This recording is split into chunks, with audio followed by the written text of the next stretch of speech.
Selama Perang Dunia Kedua, Denmark mengalami pendudukan Nazi yang mengancam keberadaan orang Yahudi. Ketika Nazi memutuskan untuk mendeportasi mereka ke kamp konsentrasi, penduduk Denmark bersatu untuk menghentikan upaya itu. Dalam waktu singkat, para nelayan, pendeta, dokter, dan keluarga bahu-membahu mengorganisir operasi bawah tanah untuk mengevakuasi orang-orang Yahudi ke Swedia, negara netral. Lebih dari 7.000 orang diselamatkan oleh tetangga mereka sendiri. Ini bukan sekadar urusan keagamaan atau politik. Ini adalah manifestasi dari nilai-nilai kemanusiaan yang lebih mendalam. Bagi mereka, orang Yahudi adalah bagian integral dari identitas Denmark, dan mereka dilindungi sebagai sesama anggota komunitas. Episode ini mencerminkan esensi dari identitas negara tersebut. Di Denmark, kesadaran bahwa kelangsungan hidup sebuah negara kecil sangat bergantung pada kekuatan komunitasnya menjadi prinsip yang hidup. Bagi masyarakat Denmark, kohesi sosial bukanlah sekadar konsep abstrak, melainkan fondasi yang mengikat mereka dalam menghadapi tantangan. Praktik ini telah berlangsung sejak lama. Ketika perang berakhir, muncul komitmen politik yang luas untuk membangun negara kesejahteraan yang kukuh, yang dapat menjamin stabilitas dan keamanan bagi seluruh warga negara. Di antara kebijakan utamanya adalah pendidikan gratis dan universal, sistem perawatan kesehatan yang mudah diakses dan efisien, kebijakan perumahan publik, serta jaring pengaman bagi pengangguran. Pada dekade-dekade berikutnya, negara ini menikmati periode pertumbuhan ekonomi yang signifikan, didorong oleh industrialisasi ringan, modernisasi pertanian, dan perluasan sektor publik. Model perundingan kolektif khas Denmark memungkinkan penetapan upah dan kondisi kerja melalui konsensus, yang pada gilirannya meningkatkan produktivitas dan mengurangi konflik sosial.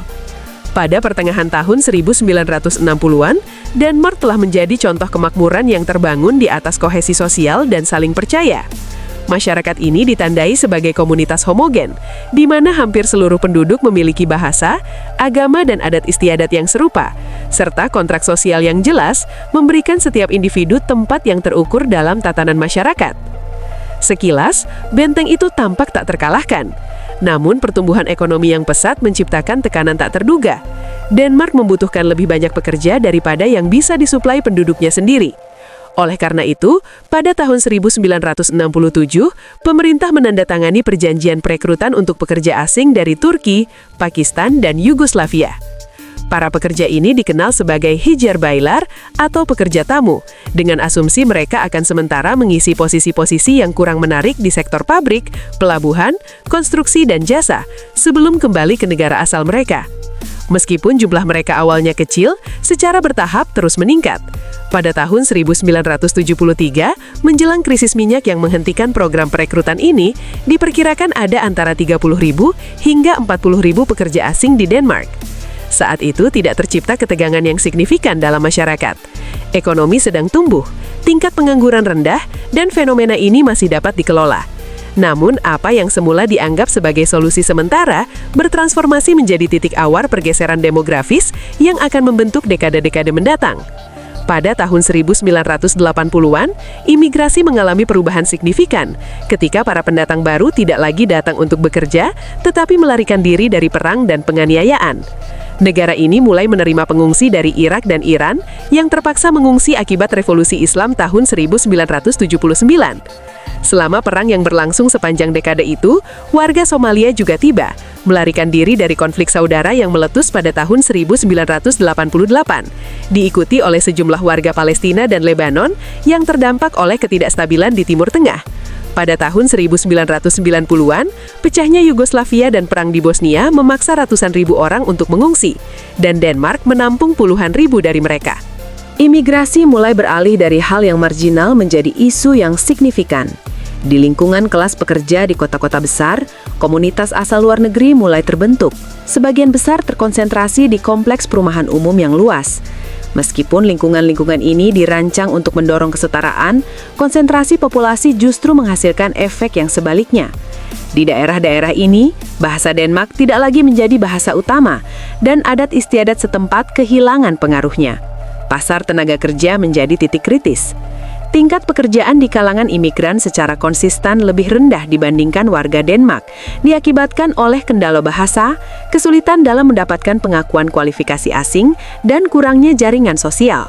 Akibatnya, banyak yang terpaksa bergantung pada tunjangan negara dalam jangka waktu yang lama, yang pada akhirnya membebani inti dari model kesejahteraan Denmark.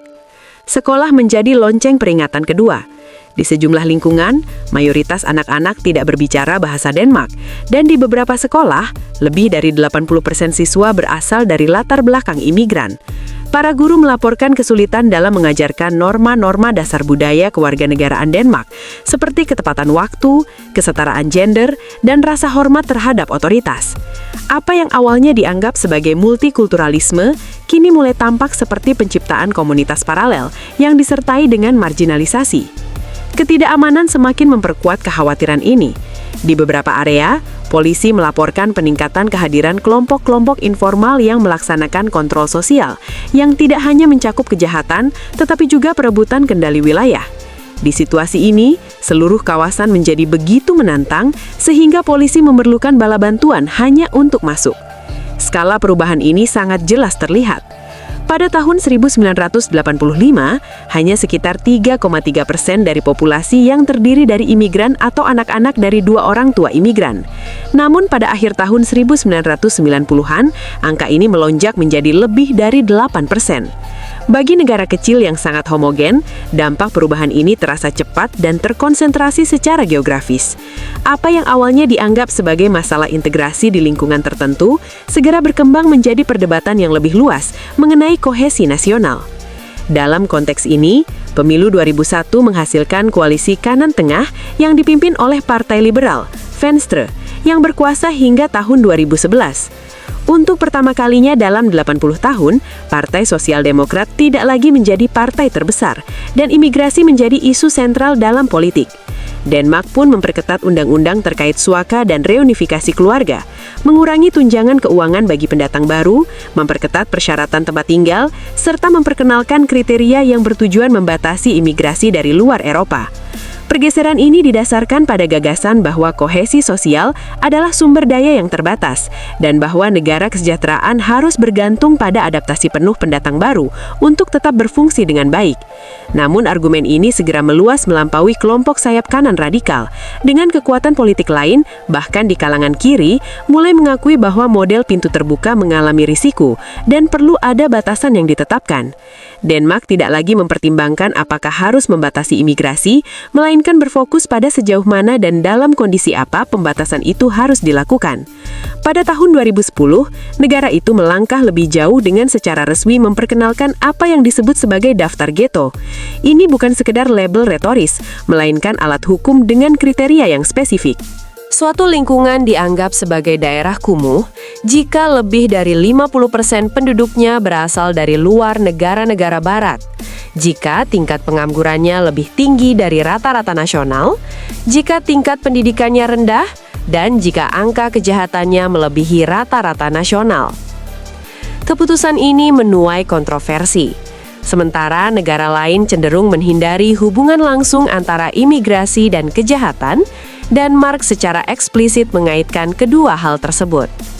Di balik kebijakan-kebijakan yang semakin ketat ini, terdapat pertimbangan ekonomi karena keberlanjutan negara kesejahteraan bergantung pada kontribusi penduduk yang lebih besar dibandingkan dengan apa yang mereka terima. Keseimbangan ini mulai terganggu ketika data menunjukkan adanya perbedaan mencolok antara penduduk asli dan imigran. Menurut angka resmi dari Kementerian Keuangan, warga Denmark asli memberikan kontribusi fiskal bersih positif sekitar 41 miliar kroner Denmark setiap tahunnya. Sementara itu, kelompok-kelompok yang bukan berasal dari Barak menunjukkan kontribusi bersih negatif sekitar 24 miliar kroner. Debat mengenai migrasi tidak lagi sekadar diskusi abstrak, melainkan menjadi inti dari keberlanjutan modal Denmark. Pada tahun 2011, kaum sosial demokrat kembali berkuasa setelah 1 dekade di bawah pemerintahan liberal dan banyak yang mengharapkan perubahan arah. Mereka berharap pemerintah baru akan melonggarkan pembatasan migrasi, menghapus persyaratan yang paling ketat, atau mempermudah proses perolehan izin tinggal. Namun yang terjadi justru sebaliknya. Partai Sosial Demokrat tidak mencabut satupun kebijakan yang diusung oleh kelompok kanan antara tahun 2001 dan 2011.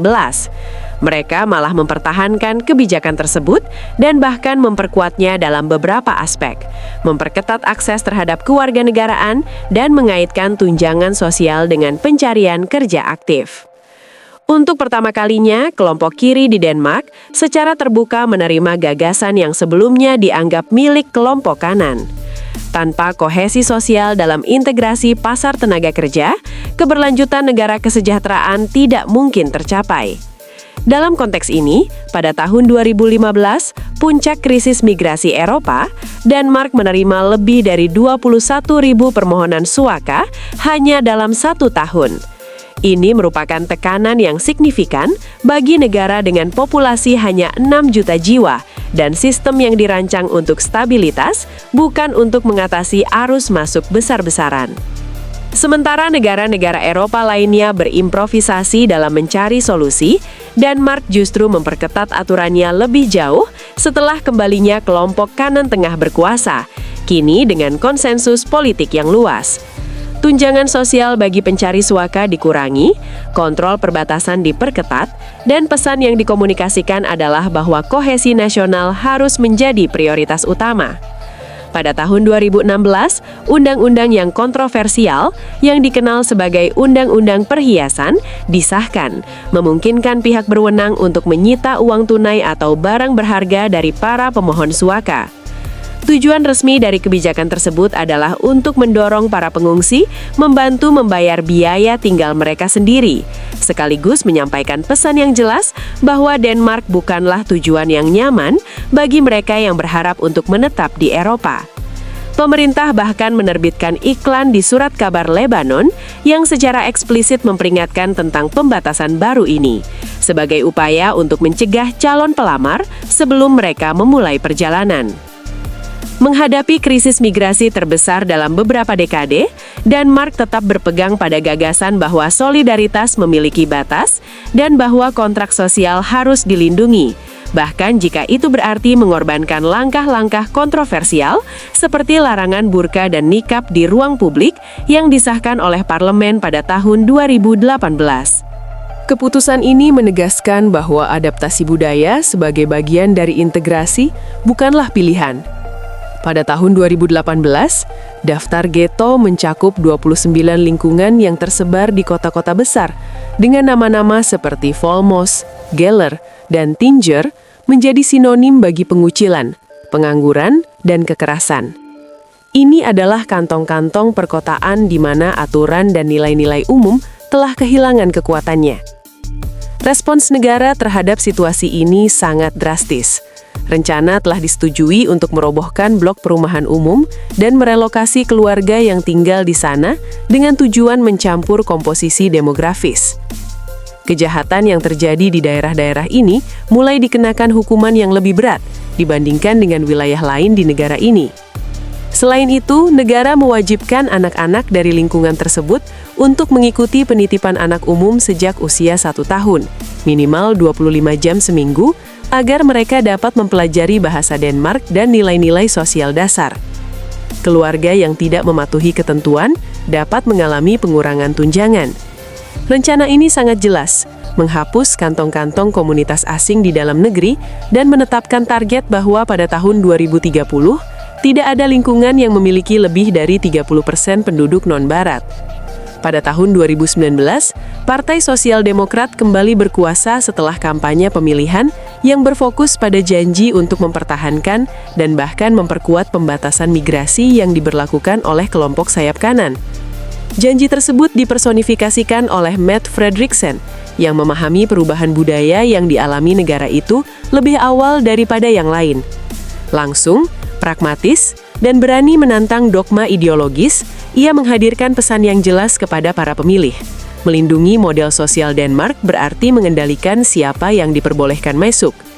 Mempertahankan sistem kesejahteraan kini bukan lagi tentang membuka pintu bagi semua orang, melainkan menjaga kohesi internal.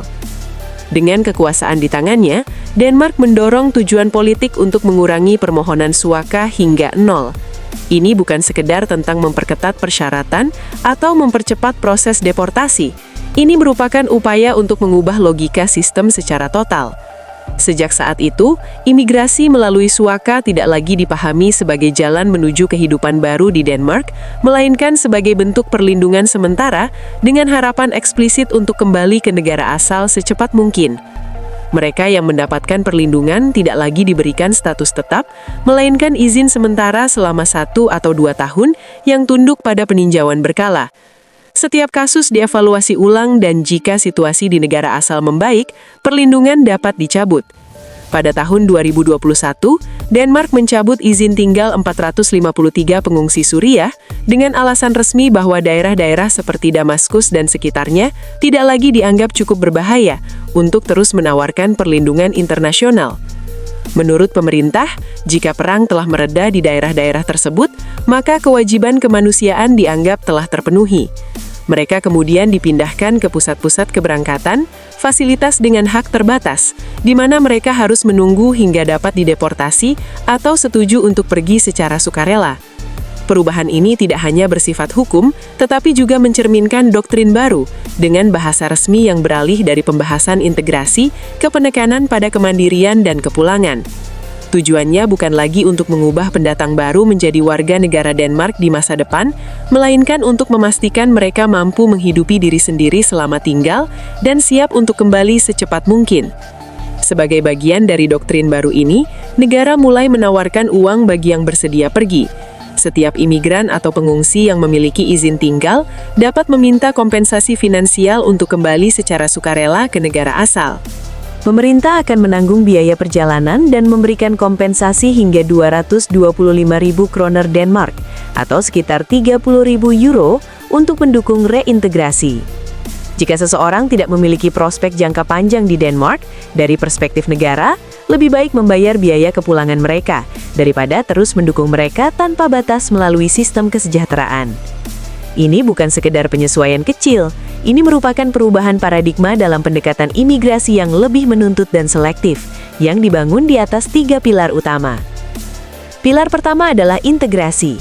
Mulai tahun 2023, pengungsi diwajibkan untuk mendapatkan pekerjaan dalam waktu 3 bulan.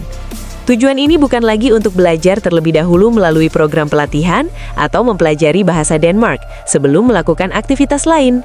Konsep inti yang diusung adalah bekerja terlebih dahulu sambil belajar.